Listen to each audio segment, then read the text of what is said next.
Hello दोस्तों, एक बार फिर से आपका चैनल पे स्वागत है। दोस्तों, हम लोग पिछले वीडियो में सिंपल पास्ट टेंस में इंडिकेटिव सेंटेंस और इंट्रोगेटिव सेंटेंस बनाने के बारे में सीखा था। आज का हमारा चैप्टर होगा कि हम लोग सिंपल पास्ट टेंस में ट्रांसलेशन कैसे करेंगे। दोस्तों, आप लोग क्या होता है कि ग्रामर्स के सारे रूल्स तो सीख जाते हैं, नेगेटिव सेंटेंस कैसे बनाना है, इंट्रोगेटिव सेंटेंस कैसे बनाना है, ये सारी चीज़ें सीख जाते हैं। लेकिन जब बात आती है ट्रांसलेशन के लिए तो वहाँ पर बहुत सारे स्टूडेंट्स, बहुत सारे लोग वहाँ पे अटक जाते हैं, वहाँ पे फंस जाते हैं। इसीलिए दोस्तों, मैंने जो टेंस के जितने भी प्रकार हैं सभी का मैंने डिटेल्स में 3-3 4-4 वीडियो बनाया है। एक वीडियो में क्या होता है, मैं उसका पहचानने का तरीका बताता हूँ, उसका डेफिनेशन क्या होता है वो बताता हूँ, उसका स्ट्रक्चर क्या होता है वो बताता हूँ। दूसरे वीडियो में मैं नेगेटिव सेंटेंस, इंट्रोगेटिव सेंटेंस और WH क्वेश्चन वर्ड्स वाले इंट्रोगेटिव सेंटेंस बनाने का तरीका बताता हूँ। और तीसरे वीडियो में मैं ट्रांसलेशन करने का जो रूल होता है, जो तरीका होता है, उसको डिटेल्स में मैं बताता हूँ, ताकि आपको किसी तरह की कोई भी कन्फ्यूज़न नहीं रहे और ट्रांसलेशन करने में आपको आसानी हो। तो आज की इस वीडियो में मैं आपको बताने वाला हूँ कि सिंपल पास्ट टेंस में हम लोग ट्रांसलेट कैसे करेंगे। यहाँ पे इस वीडियो में आपको बताया जाएगा कि ट्रांसलेशन का रूल्स क्या होता है, कैसे हम लोग ट्रांसलेट करेंगे, हिंदी से इंग्लिश ट्रांसलेशन का नियम क्या है। दोस्तों, वीडियो के लास्ट तक बने रहिएगा, बहुत ही इंपॉर्टेंट वीडियो है। सीखते हैं हम लोग और सबसे पहले देखते हैं कि अफर्मेटिव सेंटेंस का ट्रांसलेशन हम लोग कैसे करेंगे। यहाँ पर मैंने एक एग्जांपल लिया है, मैंने एक कलम खरीदा। मैंने एक कलम खरीदा। तो सबसे पहले हम लोग यहाँ पे पहचान करेंगे सब्जेक्ट हमारा कौन है। कलम खरीदने का काम किसने किया, तो मैंने। तो मैंने यहाँ पे सब्जेक्ट हुआ। तो हम लोग सबसे पहले सब्जेक्ट का ट्रांसलेट कर देते हैं। तो मैंने की अंग्रेजी होगी आई, मैं या मैंने दोनों की अंग्रेजी सेम होती है। अब हम लोग देखेंगे कि वर्ब क्या है, क्योंकि यहाँ पे आपको मैंने स्ट्रक्चर में सिंपल पास्ट टेंस के स्ट्रक्चर मैंने आपको बताया है कि subject plus verb plus object. Verb को पहचानना सबसे ज़्यादा ज़रूरी होता है, इसलिए कि कोई भी सेंटेंस का, किसी भी सेंटेंस का बेसिक स्ट्रक्चर होता है subject plus verb plus object. लेकिन सबसे बड़ी दिक्कत होती है कि वर्ब को हमको देखना रहता है कि वो कौन से फॉर्म में रहेगा, क्योंकि आप लोग जानते हैं कि वर्ब के 5 फॉर्म होते हैं। तो अलग अलग टेंस में, अलग अलग प्रकार में, अलग अलग जगहों पे वर्ब के अलग अलग फॉर्म का यूज किया जाता है। जैसे कि मैंने आपको बताया सिंपल पास्ट टेंस में वर्ब के सेकंड फॉर्म को यूज किया जाता है।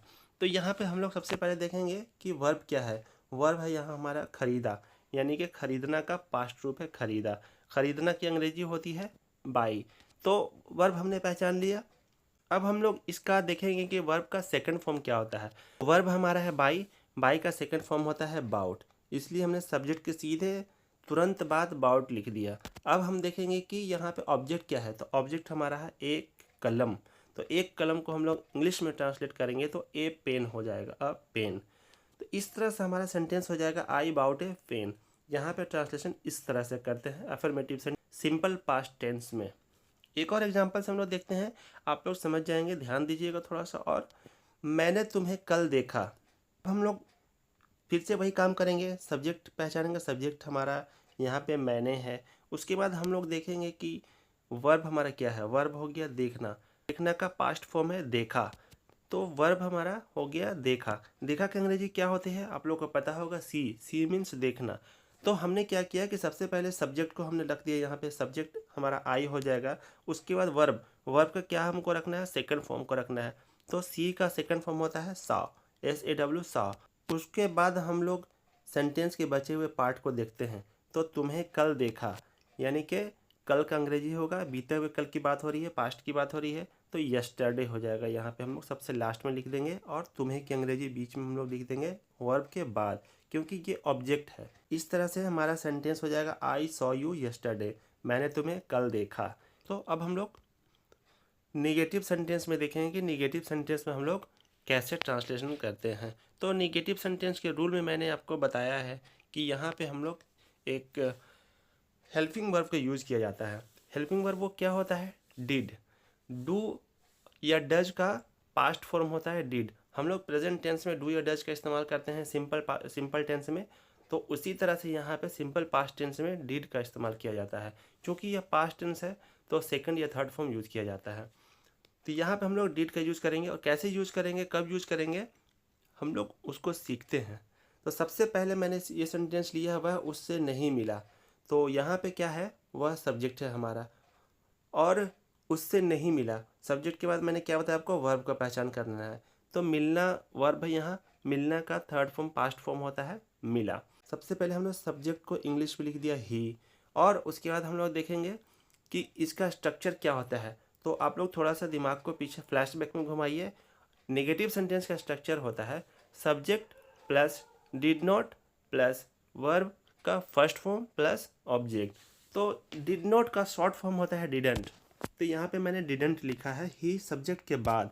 डिड नॉट यानी कि नेगेटिव के लिए यूज हुआ है एज ए हेल्पिंग वर्ब। अब हमने इसके बाद वर्ब को लिखा है उसके फर्स्ट फॉर्म मेन फॉर्म में, यानी कि मीट का फर्स्ट फॉर्म होता है मीट ही होता है, तो हमने यहाँ पे मीट लिख दिया और लास्ट में हमने ऑब्जेक्ट को लिख दिया है। इस तरह से हमारा सेंटेंस हो गया ही डिडंट मीट हर, वह उससे नहीं मिला।